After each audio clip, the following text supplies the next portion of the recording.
Hi everyone, I'm Stephanie Cernera. I'm a member of the BCI Society's Postdoc and Student Committee, and welcome to our second career advice panel, which will focus on unconventional careers in the BCI or neuroscience field. And when I say unconventional, I just mean outside the normal roles of academia, industry, and government. The goal of this panel is to offer practical advice to current trainees, inform current trainees on different career paths in the BCI or neuroscience field, and how to transition or navigate in between these roles. And for me, at least, I think this is really important if you're in academia. I feel like you're in the academic bubble and you're really only exposed to these types of roles. So I really encourage trainees who are unsure of what opportunities are in the BCI field for them to please ask as many questions through the Zoom Q&A function, and I'll do my best to get to each and every one of them.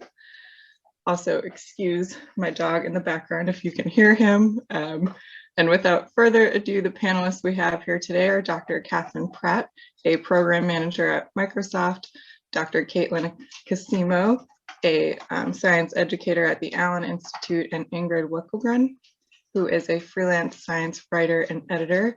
And I just want to thank you all so much for being here today and taking the time out of your busy schedules. Hello, good morning or good afternoon. So my first question is can you tell us a little bit about your background, education, and career path up until now?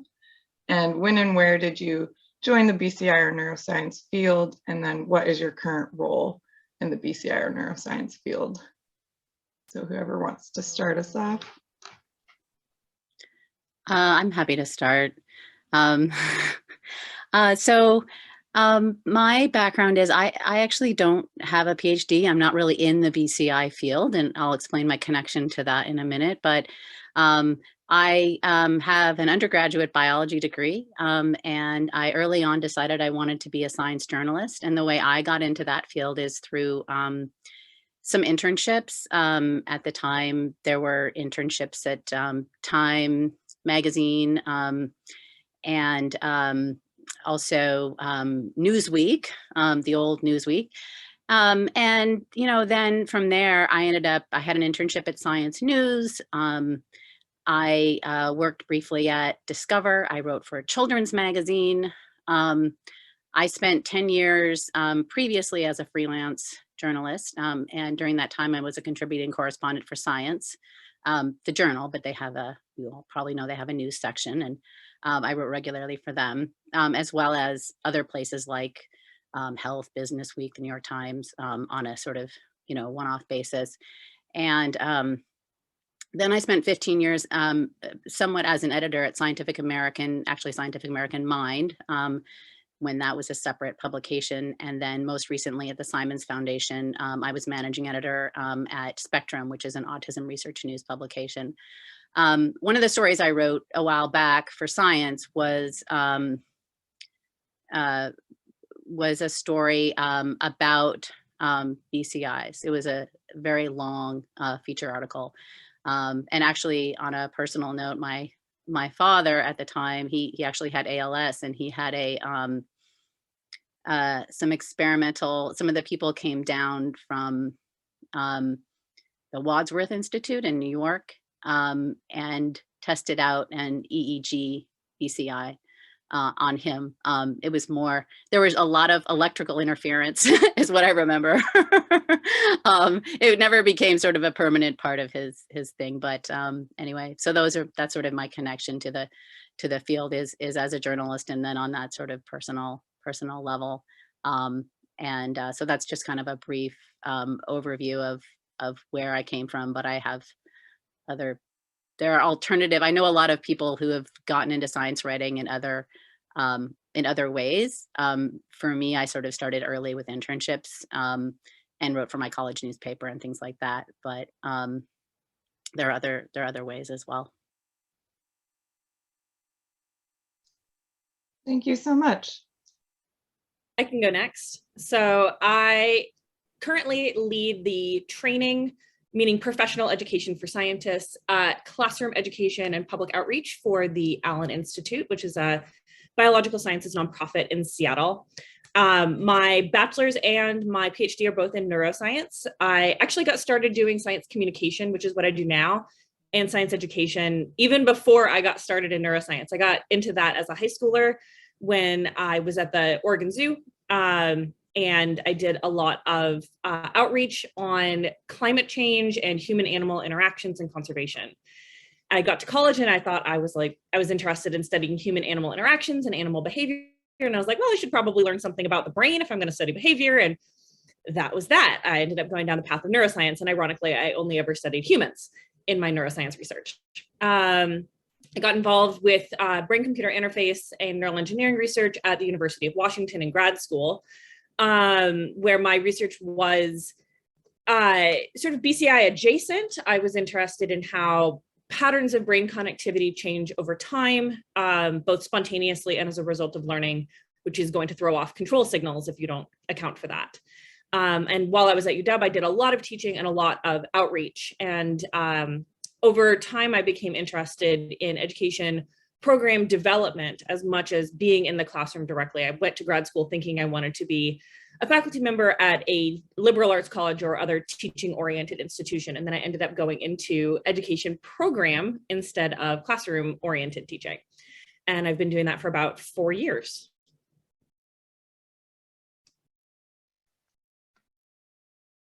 Cool. Okay. So hi, everyone.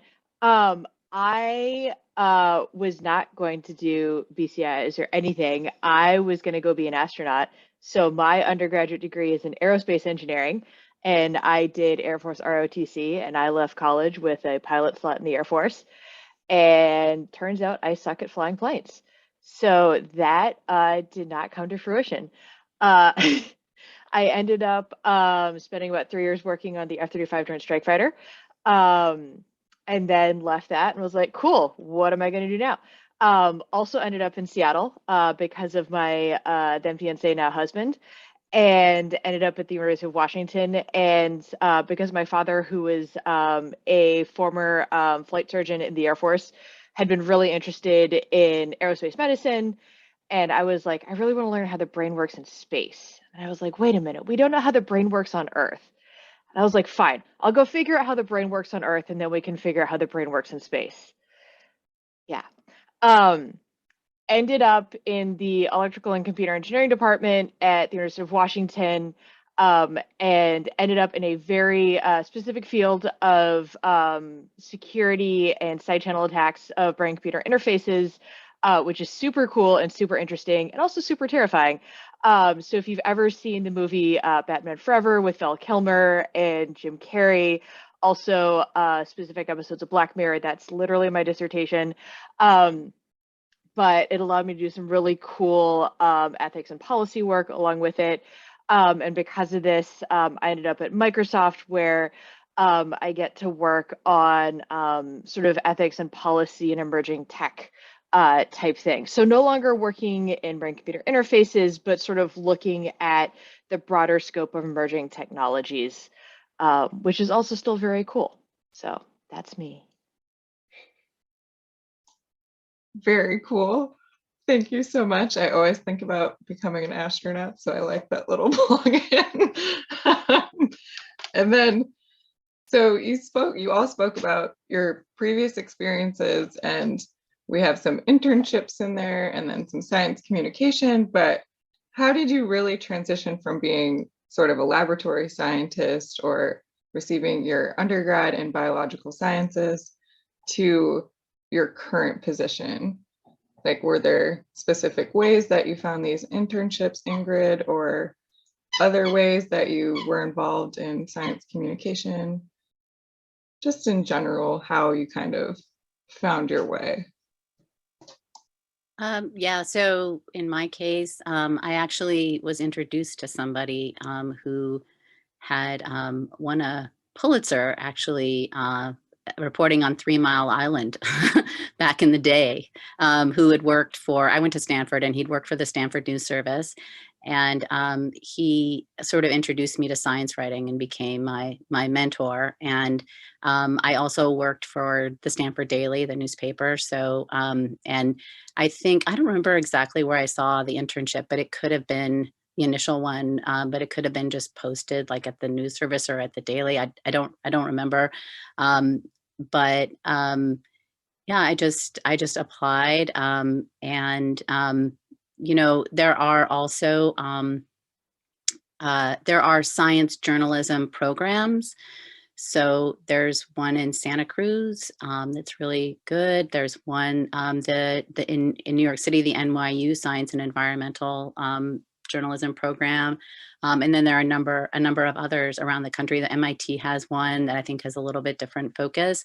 But anybody who's interested in getting into the field, applying to those is you know, a really good idea. And then finding people in the field who can kind of direct you and help you make connections. The National Association of Science Writers has a meeting each year, and I remember going to that even as an undergrad, and we were having a 78-degree heat wave, and I flew to Boston for the meeting, I remember, and it's 10 degrees. Not even sure where I procured a coat. But that was really helpful. And I just like talked to a lot of people and asked them, how did you get into science writing? And there's like many different paths, you know, and so if writing is something that you really like, and you like, I mean, I think for me, some of the thought process was that I like the idea, like every day, I thought about what do I want to do every day? You know, do I want to be in a lab doing experiments and studying kind of a narrow problem?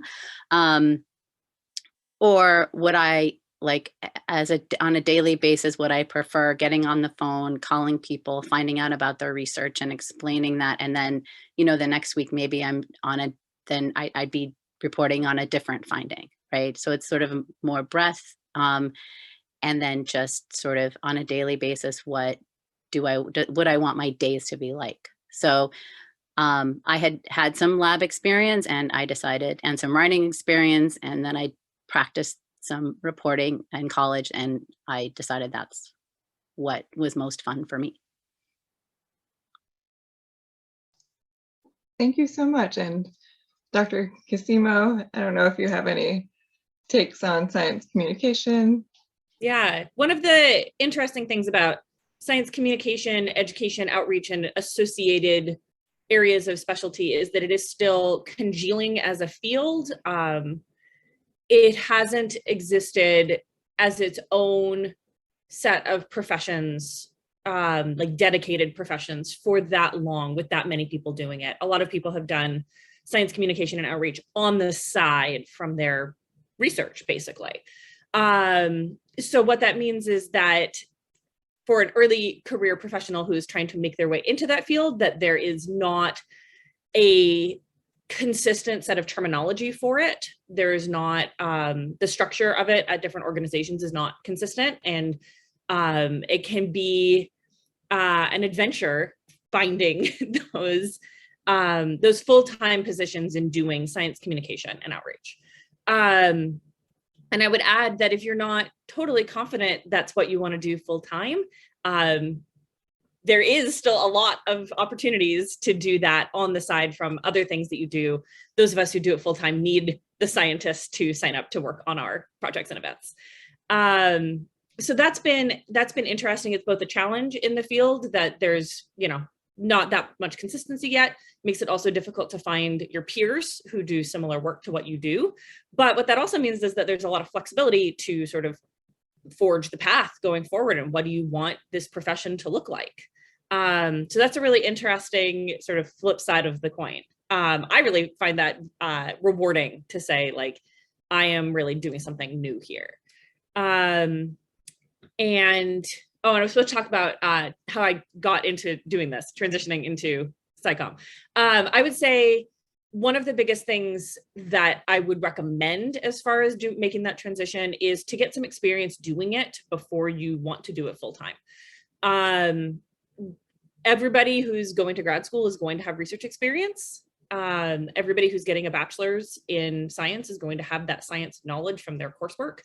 So being able to demonstrate that you've actually done this before, you actually have good communication skills that you have actively honed, and not just that it sounds cool, is going to make a big difference, both in terms of getting noticed and being successful once you're in the field. So I did a lot of outreach as a grad student. I taught a bunch of classes in classrooms. I also did a lot of outreach in learning in informal settings would be the category name for things like outreach to like science fairs at schools and science museums and community events, that sort of thing. So there's a many different sort of subcategories.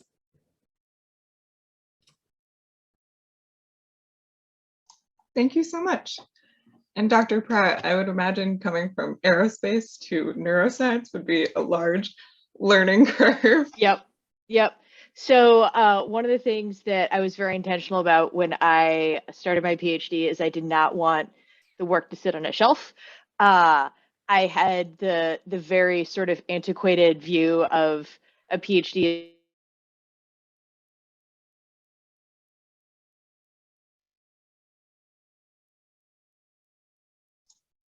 that I wanted.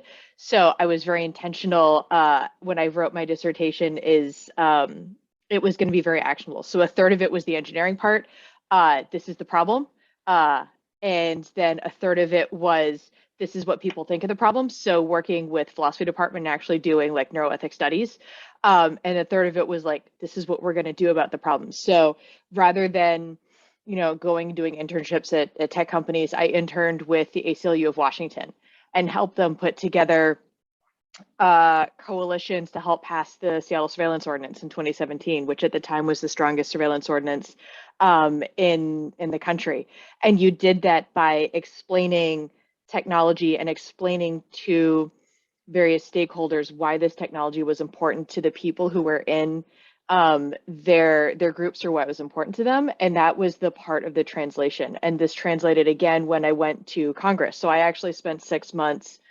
I took 6 months off of my dissertation. I went and I was a tech fellow working as a staffer in Capitol Hill in US Congress for a congresswoman. And that's where you really have to get good about explaining something, because it doesn't matter if you care about it. It doesn't matter if your boss cares about it. It has to matter to the constituents in your boss's district. And so you have to get very good at explaining this is the problem.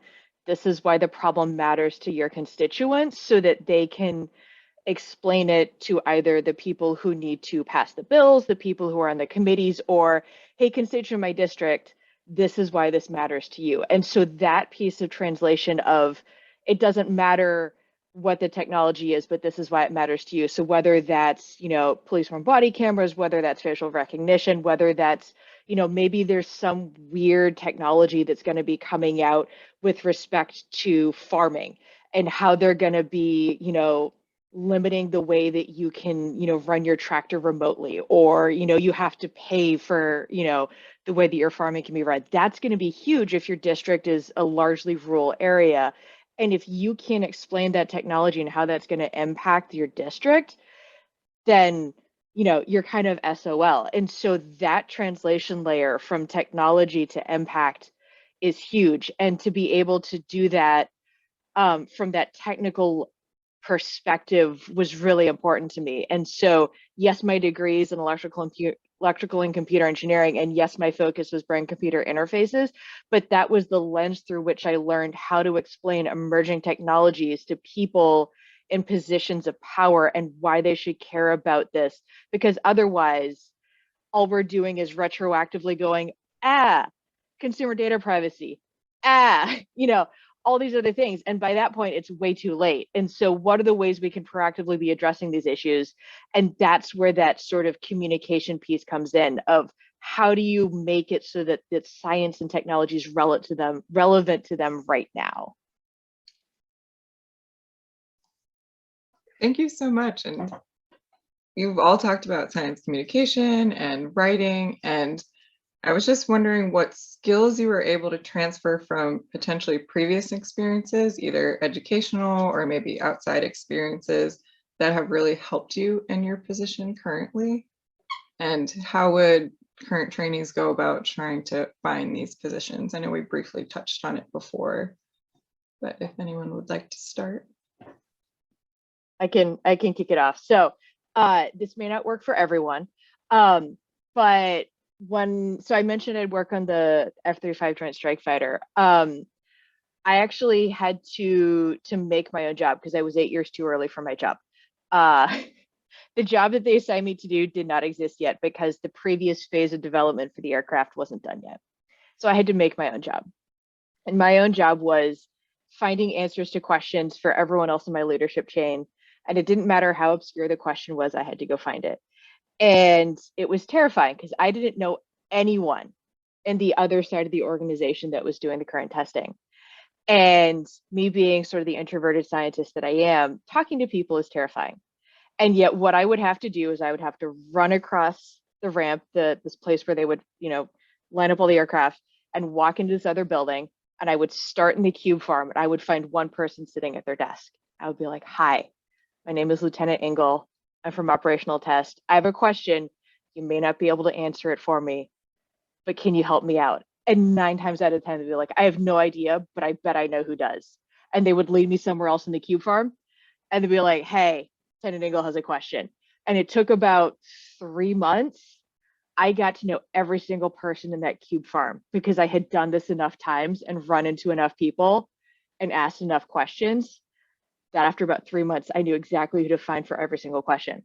So it's a little harder now because we're all work from home or hybrid or whatever it is, but you have to go out and meet people. So whether that's walking to other labs and like, hey, I have a question. You may not know how to answer this, but how do I use this piece of equipment? Or like, hey, I have a question. I'm going to answer this. Have you taken this professor's class? Hey, I have a question. Is anyone in this class? Do you want to make a study group? Like that physical connection is really helpful because you never know, like later on when it's like crunch time of like, oh no, we're in this class as a group project, but I know half the people already, so we're going to be totally good. Or like building up that communication skill was massive for me because when I got to the ACLU, building up those stakeholders was really easy. And if I'd had to build up those communication skills then, it would have been really hard. And then when I got to Congress and now at Microsoft, it's much easier for me to reach out and talk to people and have conversations because I learned how to build those connections at the very beginning of my career. So I'm really sorry for all you introverts out there, but practice talking to people. I promise they'll be nice. If you need someone to practice with, ping me on LinkedIn or like shoot me an email and you can practice with me. I promise I'm nice. But yeah, that was super helpful. So I would second that. Knowing who I can call on to lead scientific trainings, to help at events, to who I can put in front of audiences for students and for the general public, knowing their scientific specialties and their communication skills, like what audiences are they particularly good at connecting with, in what formats. That's absolutely critical to what I do. And also that I field a lot of questions from users of the Allen Institute's tools and products. So either knowing the answer because I did I went and learned the science myself, so I know the answer, or knowing who to connect them with to find the answer. Or it's a frequently asked question that has been asked before and I listened to the answer last time, so now I know it. So getting out there and knowing your colleagues is absolutely a really critical skill. And also I would say that if you are an introvert, having a job to do when you are going out and talking to people makes it a lot easier. One of the other things that I've gotten, other skill sets that I've gotten a lot of mileage out of that people constantly seem surprised by, but I think it really makes a lot of sense, is that I have a long background in theater. Theater performance and writing and directing and production.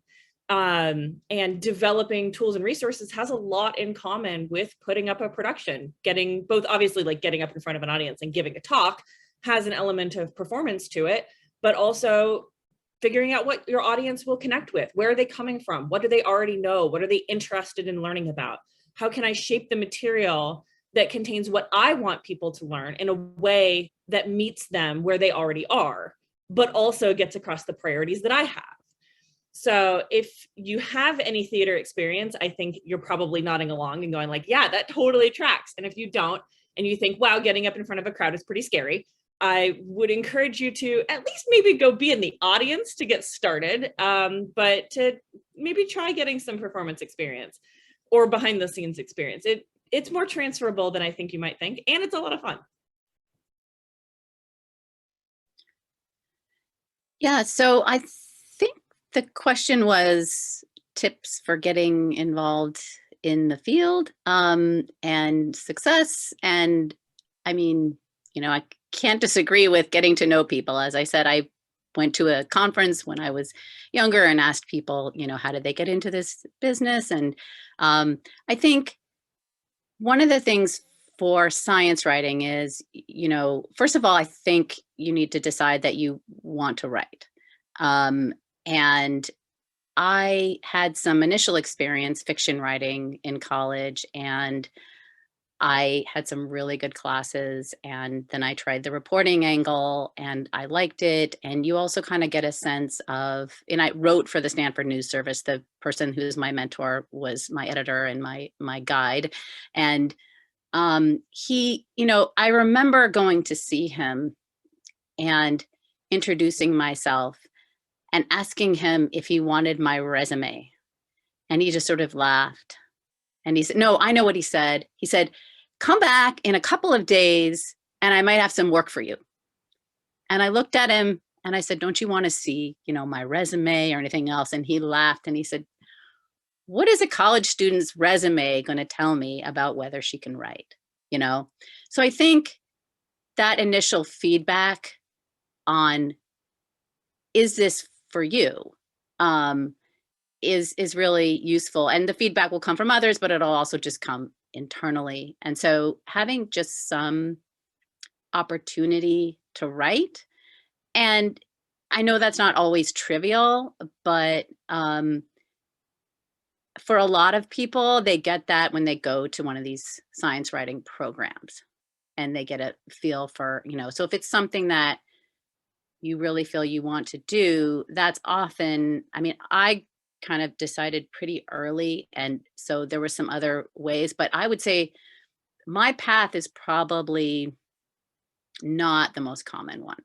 Most people end up at a journalism program where they have professors and they have assignments, and then they also get contacts that way. And you need contacts.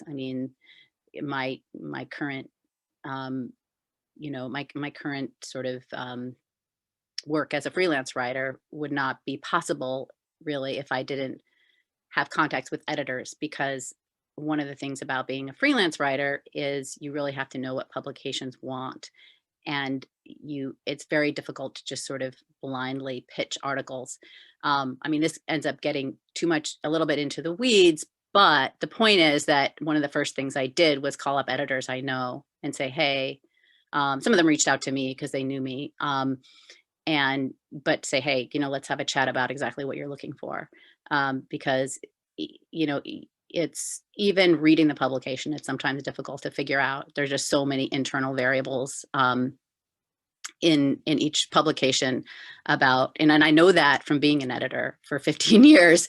I know that there's a lot of things that if oftentimes if there's somebody I want to write for me, I will say, let's have a chat so I can let you know what we're looking for, because sometimes certain things are covered by staffers and they're looking, or they have a new person in charge and they want something specific, and you just can't know that coming in. So anyway, if anybody is in the audience or watching this is interested in getting into the field, I'd be happy to talk to you. You can reach out to me and I can provide some more tailored advice based on, your background and what you want to do. So. We all touched on this a little bit, but I just wanted to say it again, that you're probably listening to this because you are a grad student or a postdoc who is doing primarily research. And if you're looking at paths like we've taken, and everybody who's coming from the place that you're coming from grad school or being a postdoc, has done research. Everyone. That's the definition of being a grad student or being a postdoc. So if you want to stand out and show that you can do the things that you want to do, you have to go do those things. Just resting on your research experience, which is valuable. Like, I couldn't do my job if I didn't have a background in science and a background in research. It is extremely valuable, but it doesn't make you stand out from your scientific peers to have that. Well, and I actually want to add to that because that's a really good point. And even more positive on that actually, because you know, I only have an undergraduate degree, but I tend to be very sort of detail oriented, and I'm not afraid of the hard science. But there aren't a lot of science journalists who are really comfortable digging into the science and really understand it well. And in particular, my previous job, my most immediate previous job, my last job, well, I'm stumbling on that, but was at a publication that spoke to researchers, so the autism research community. And we did have very complicated stories. Some of them were less so, but some of them, you know, we would do a news piece on long genes. You know, this isn't something that the average person runs around thinking about, and you have to be willing to really dig into something that's a little bit technical. And, you know, having a PhD and having that scientific mindset, and understanding what a good study is, what a not so good study is, because another part of what we did often was to talk about you know, research issues like, you know, how many animals is enough, and are people using, you know, how are they count? Like there are research questions that we tackled that people who have a research background are much better able to explain. And we had a lot of writers with PhDs, and I just wanted to say that as a science journalist, having that scientific background is incredibly useful for a number of science publications. Not all, but and the other thing about science journalism is you often have to understand it sort of at a deeper level than you actually write it, and that will make it more accurate and better explained. And so even if you see something that doesn't look like it gets into the detail, if it's good, it's likely that writer understood that. And it's just people with science, with deep science backgrounds, are incredibly useful and for that background. Now you have to have other components too, but I really came to value that a lot. Thank you all so much. My next question has to do with, since these aren't traditional roles, like we would expect someone to kind of go into academia, government, industry, how did you really know what the expectations of these roles were, if that makes sense? Like, did you know someone beforehand who was a science writer or in science education? Or did you take part in an internship? I know we mentioned these aspects briefly, but how did you really understand what each of these roles expected?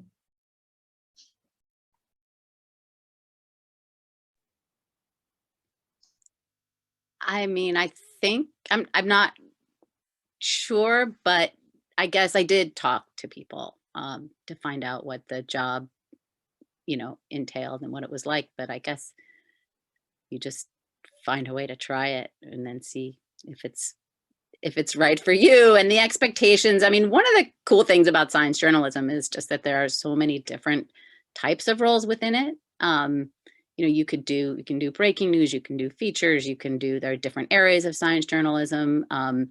You can be an editor, you can be, you know, I don't know, there's just, there is some diversity within the field, and the expectations for the job will vary depending on what your role is. And some of it might be a bit of trial and error in terms of which, like what pace is best for you. Do you get really excited when there's like new news and jumping on it really quickly, or does that like really stress you out and you're better at like digging deeply into something and connecting lots of threads and taking your time? So yeah, I think it varies, but I think I found out both by talking to people and just by trying it and seeing, you know, what I liked. I had done a lot of individual experiences that correspond to what are now parts of my full-time position. But I think you can't really know exactly what the expectations and sort of the rhythms of the day and what it's going to be like in the organization you work in until you get there. And like I mentioned, that a lot of the world of sort of science communication and education in the sense of how it applies to my position, which is like outreach from a science organization to classrooms, is things that are still developing as a full-time profession. So there is room to define that to a degree, which means you should have a good idea of what you think would be effective. And the more you have that prior experience to lean on from having done those individual parts beforehand, whether as a volunteer or as a part-time position or as like a grad student who's like working as a teacher or teaching assistant or acting instructor, whatever title you have, that's really very useful. But yeah, I think some of it is going to come down to what is the expectations at that specific organization, because it's really going to vary dramatically.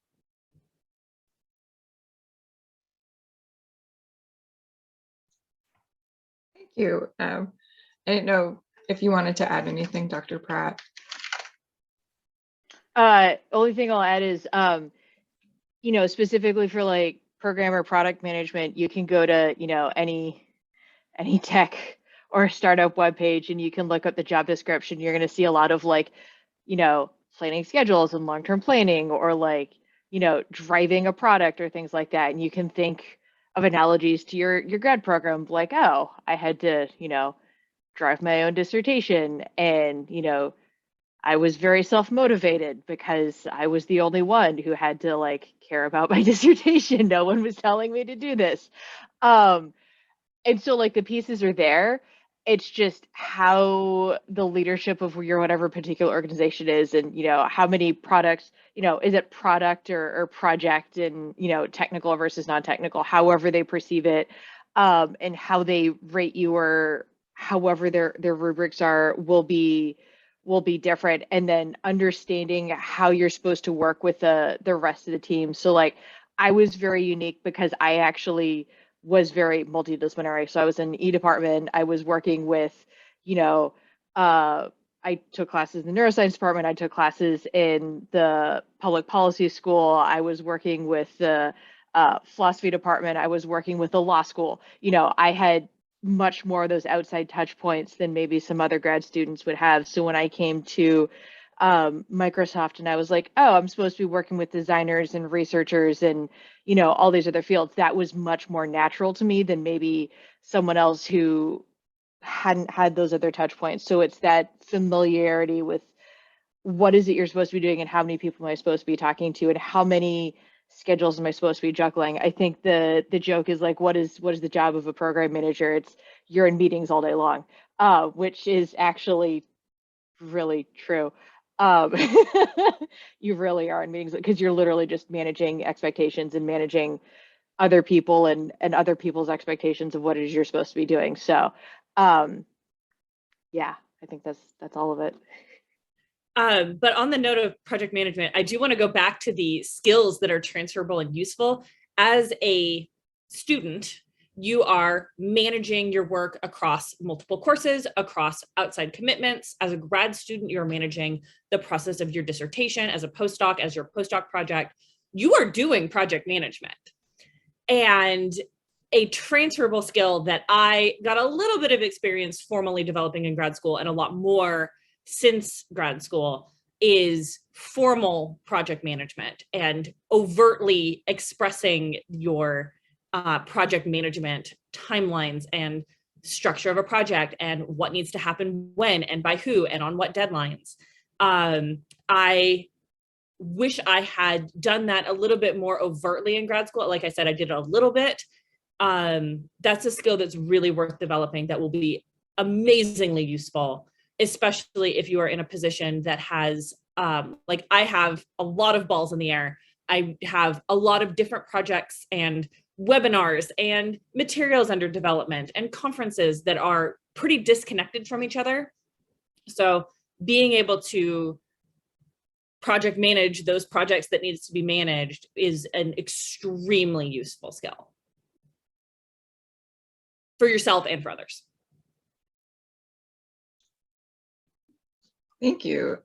So this is kind of shifting types of questions, but in what ways do you achieve work-life balance, and how do your current roles support that?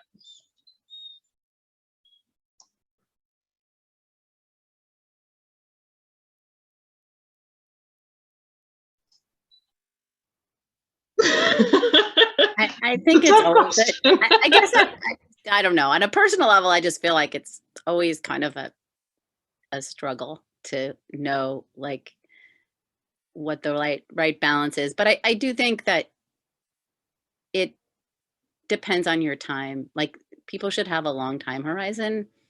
There are different times for different types of focus or different types of balance, right? The balance for you isn't the same as for someone else, and it's not going to be the same for you, when you're 20 as when you're, 40 or 50 or beyond, So I think it helps to think of it kind of as what is the right balance for me right now. And then that can always shift.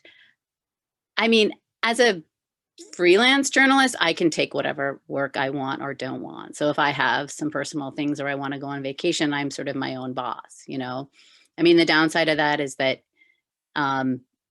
you always sort of feel like you're not working enough.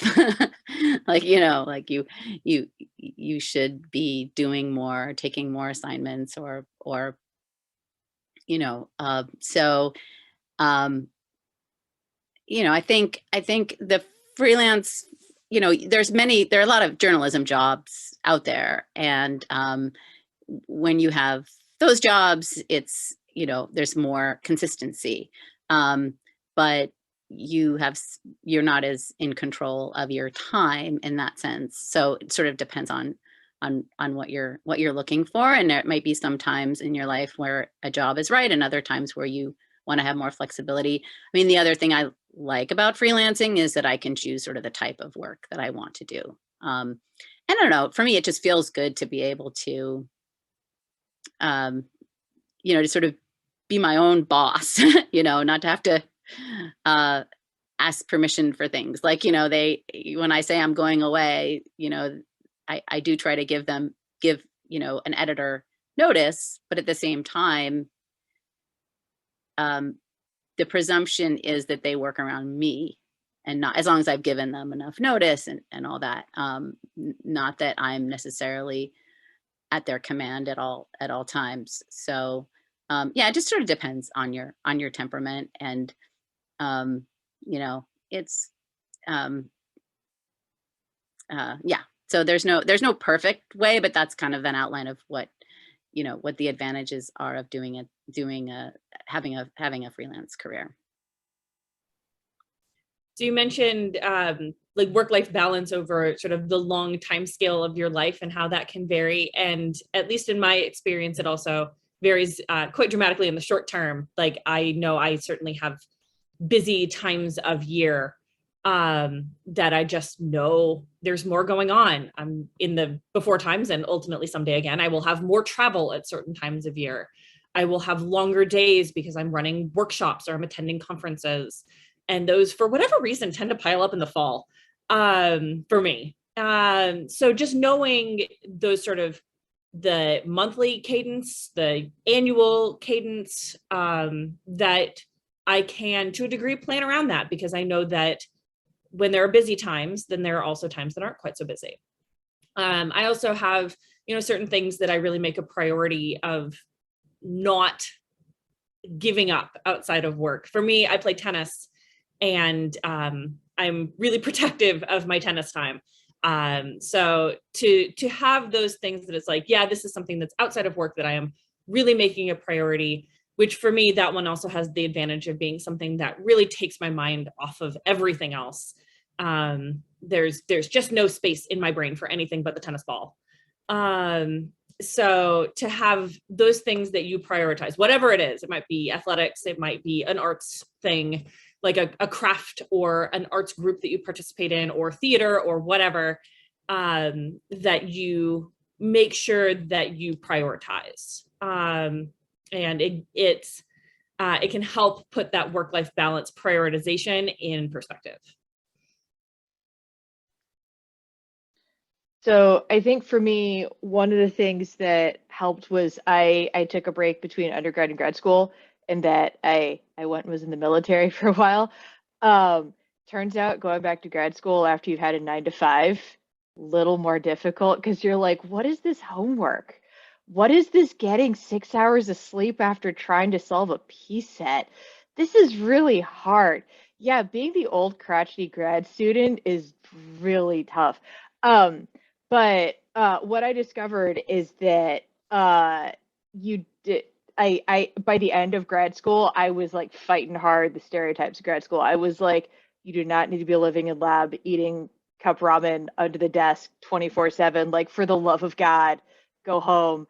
And I was There is a point after which you will just not get any more done. Right, exactly. Like, when I was writing my dissertation, it was like, yeah, I will write for like 10 hours a day. After that, I will sit in the fetal position on the sofa. Saturdays and Sundays are my time. And I don't understand how other people do this. And so I've kind of carried that over into the work life, particularly since we're all work from home and my office is like upstairs and I'm in my house. I find that if you have things that you can schedule that force you to get away from the computer, that you can look forward to. So, tennis or something else. For me, this is my obligatory. I've signed up for an Ironman, so I have to talk about Ironman. I'm training for a half Ironman. Turns out when you have to do like 2 hours of exercise at the end or beginning of your day, you kind of have to make time for that. And, that's a great way to set work-life balance, because if you're going to work till 7 o'clock at night, you don't have time to go down and like sit on the bike for 2 hours because you just burned all your time. So like strategizing and being like, okay, I have to end at 5 because then I have to go do this so that I can go to the other thing. And like, if you're going to be just as regimented in your meetings during the workday, then you might as well be just as regimented in the after times. And then on the weekends, like, I'm just going to sit on the sofa and stare at the ceiling, because you got to let time for that. But like finding out where you have to have the like strict schedule, and then finding out where you don't have to, because you can't do all the things. And I say this is a very like driven, motivated person, and it's very difficult to do that. But yes, find the things that you make the time for, and then find the times when you can just stare at the ceiling. And if you are working 24/7, please stop. Please, for the love of God, stop. Thank you. This has been my TED Talk. I went through grad school working mostly 9 to 5. And a lot of our data collection happened on weekends. So I did work frequently on weekends as well, but I wasn't in lab until midnight. You can't get more done by trying to wring your brain into mush. It's just not going to happen. Either you're just going to start working more slowly and you'll get less done in more hours, or the quality of your work will go down. It's just, there's no winning trying to work 80 hours a week.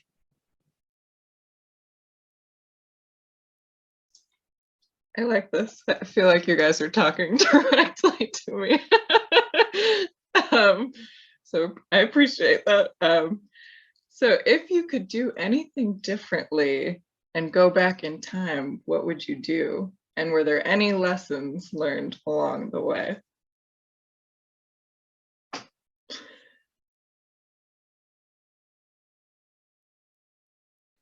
was a very weird face. So I think the only thing I would do differently, I was very set in a particular department when I came to UW. So the way I did it was I left the military and I was like, I have to be in a very particular department. And I started working as a lab coordinator, who I found through a friend of a friend of a friend. Networking is amazing, people. And I applied to a department the first year and was rejected. And I was like, well, this is not the way it's supposed to go. And shenanigans happened, and I ended up fake grad student, non-matriculated, got to do some research, got to take some classes, eventually got into grad school, got a fellowship, everything was fine. But it was like, had I not been like, I have to, like, my only path to success is this one department, I probably would have been just fine if I had applied to like more departments. But I was like, I must do this one thing. And it was like, no, that's not actually the only solution. So, uh, which is funny because I mentor a lot of high school students and they're like, how do I pick between electrical engineering and mechanical engineering? And I'm like, well, you shouldn't have to pick between departments. Look at the courses they offer and look to see if they have a, solo capstone or group capstone. And it could be that you actually don't want those and you might want to go do like, a different engineering. And maybe you don't want to go to that school because they don't have the right program and you want to look at other schools. And I totally didn't even listen to my own advice when I applied to my own grad school. So, note to self, don't limit what schools you apply to because it's not going to end well. So, yes.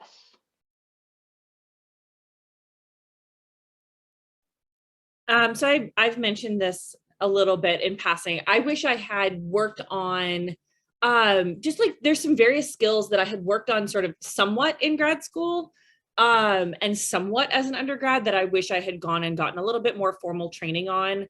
And also that I wish I had recognized more of some of the skills that I had that I didn't really appreciate fully, that things that came easily to me, I was like, didn't value because they came easily to me. And I focused on the things that were more challenging for me because I had to spend more time and effort on them, and then didn't recognize how important something like giving a good presentation was because that came so easily to me. So I really overlooked my own skills and didn't demonstrate to others the skills that I had in some of those areas because I wasn't recognizing it in myself because it came so naturally.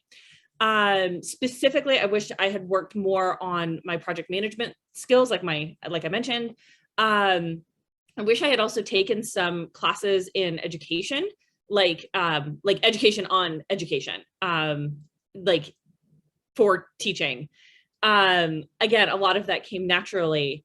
And I worked with some great mentors who taught me a lot of what I know, but I wish I had taken the time to take those classes. One of the great things about being a grad student is that you can take classes in most departments at the university for free. And I did take advantage of that to quite a larger degree than most people, but I wish I had done it even more. And I did a lot of volunteering when I was in grad school. I volunteered at the Science Museum here in Seattle. I volunteered through our neuroscience outreach group on campus. I did a lot of volunteering, and that's not something I would do differently. I'm just really glad I did that.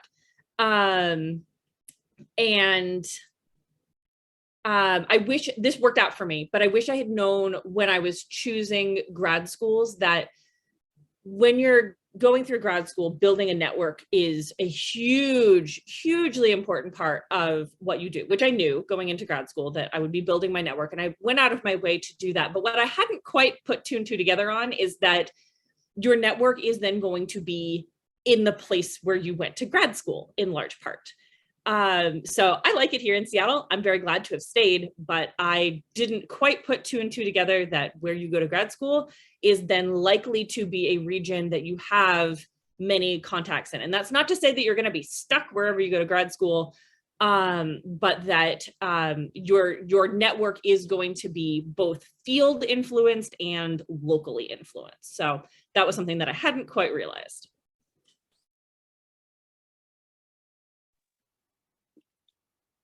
Yeah, so I guess the one thing I would say is that I would really focus more on the work that you are doing, like the exact content of the work and what you're doing every day, rather than maybe what the position is called and how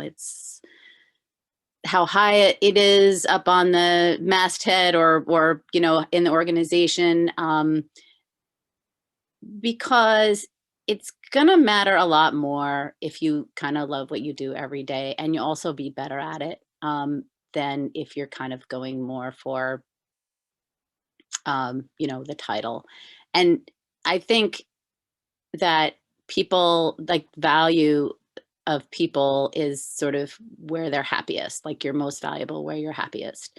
And I think it's hard because people feel like, oh, they want to like go up the ladder or whatever, but it doesn't bring as much happiness, I think, as just doing the type of work that that you really like. And so, yeah, I think that and I think the other thing is just, you can slow down, like, you know, I mean, as Caitlin said, like, you know, take those classes, other classes in graduate school, you know, try to do what you like and don't worry about, you know, having a lot of quote unquote success early. So I think, you know, I think I've done that. You know, I've taken that advice sometimes and not others. And I think it's better when I've sort of followed that path and not gotten caught up on sort of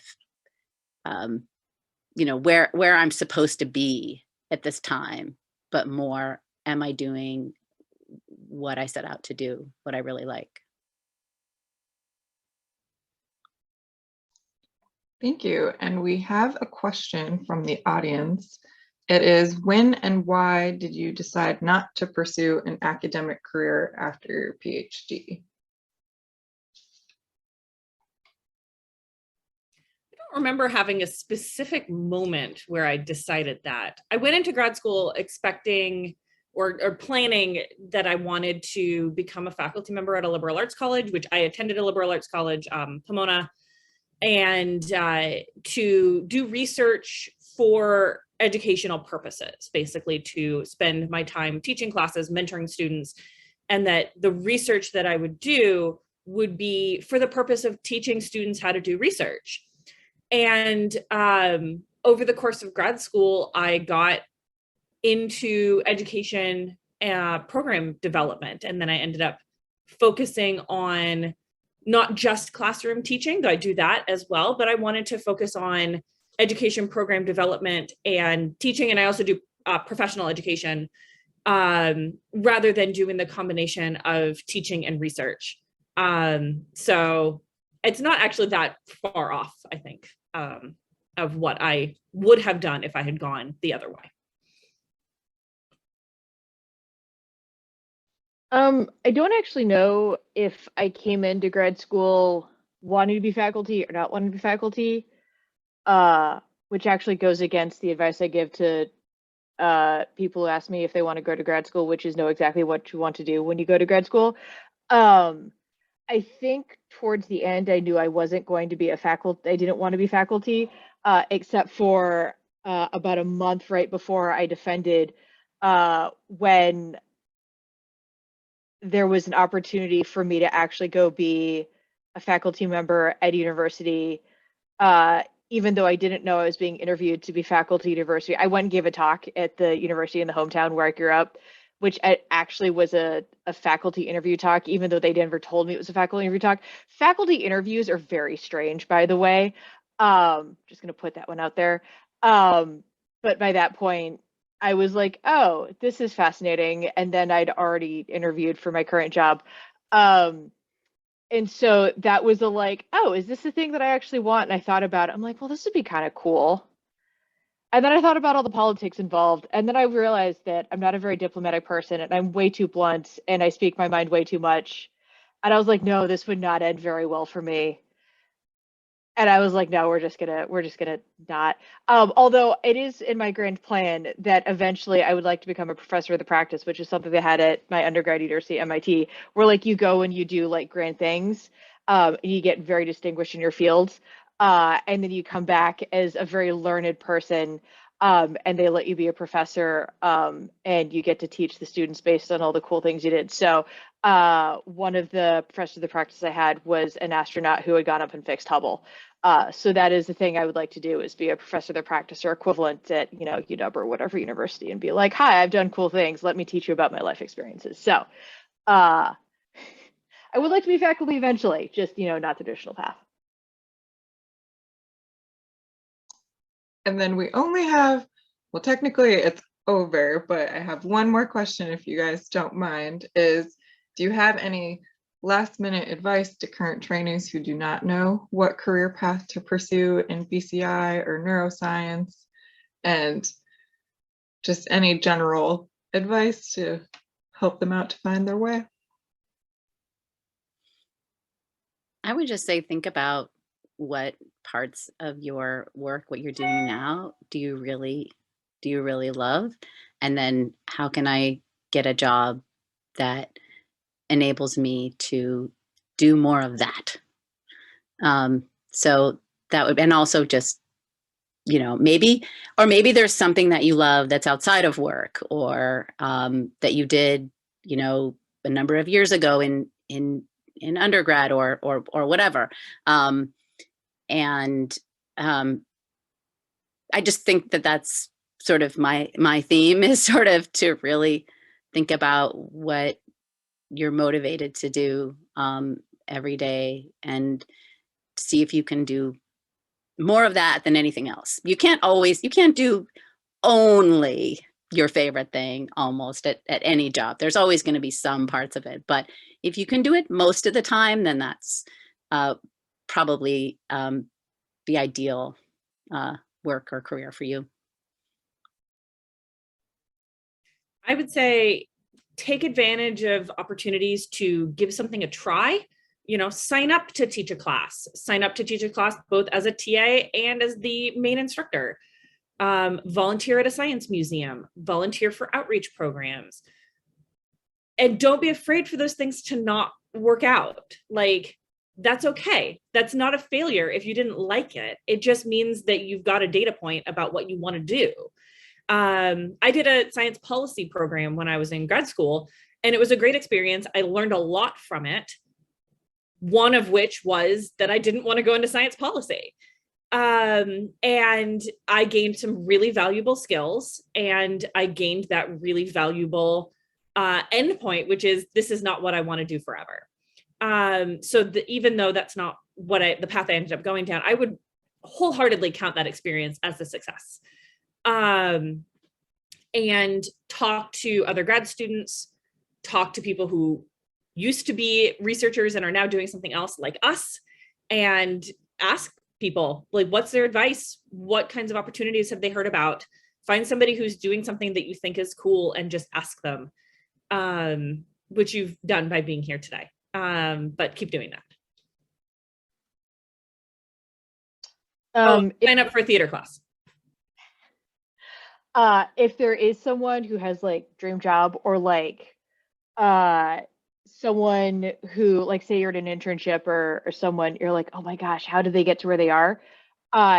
Send them like a 15-30 minute coffee chat and ask them, hey, how did you get to where you are? What skill, like, what job path did you have? I did this recently with several people and was like, what would I need to have for you to hire me? And it was super helpful because they gave me advice, and I was like, oh, I'm doing completely the wrong thing.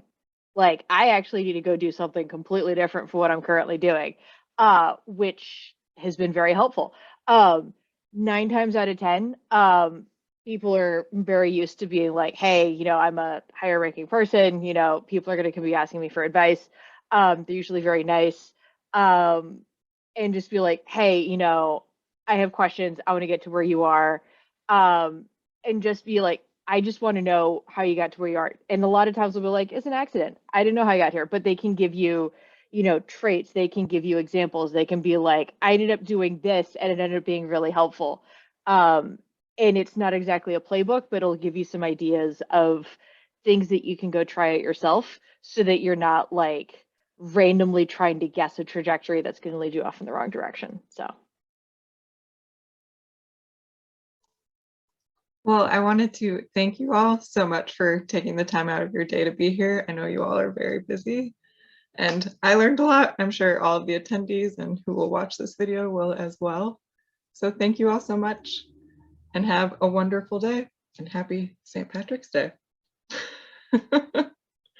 Bye, everyone. Bye.